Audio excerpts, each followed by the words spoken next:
ശബരിമലയിലെ യുവതീ പ്രവേശന നിലപാടിൽ മലക്കം മറിഞ്ഞ് തിരുവിതാംകൂർ ദേവസ്വം ബോർഡ്. യുവതീ പ്രവേശനത്തെ അനുകൂലിച്ച നിലപാട് തിരുത്തി ദേവസ്വം ബോർഡ് സുപ്രീം കോടതിയിൽ സത്യവാങ്മൂലം നൽകും. ബോർഡ് വിശ്വാസികൾക്കൊപ്പമെന്ന് പ്രസിഡന്റ് കെ ജയകുമാർ.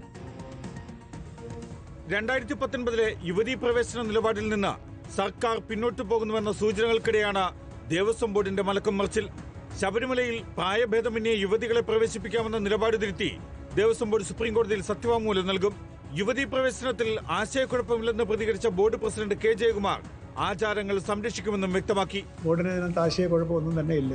ക്ഷേത്രങ്ങളെയും ക്ഷേത്രാചാരങ്ങളെയും പരിരക്ഷിക്കുക എന്നുള്ളതാണ്. അതുകൊണ്ട് തന്നെ ഇന്ന് സുപ്രീം കോടതിയിൽ നിലവിലുള്ള ആ ഉത്തരവിന് കണ്ടസ്റ്റ് ചെയ്യുക എന്നുള്ളത് തന്നെയാണ് നമ്മുടെ തീരുമാനം. അതേസമയം ദേവസ്വം ബോർഡിന്റേത് സ്വതന്ത്ര നിലപാടെന്നും സർക്കാർ സമ്മർദ്ദം ചെലുത്തിയിട്ടില്ലെന്നും മന്ത്രി വി എൻ വാസവൻ. ശബരിമലയിൽ യുവതീ പ്രവേശനം പാടില്ലെന്ന് ദേവസ്വം ബോർഡ് നിലപാടെടുത്തതോടെ സർക്കാരും മറ്റൊരു തീരുമാനത്തിലേക്ക് പോകാനിടയില്ല.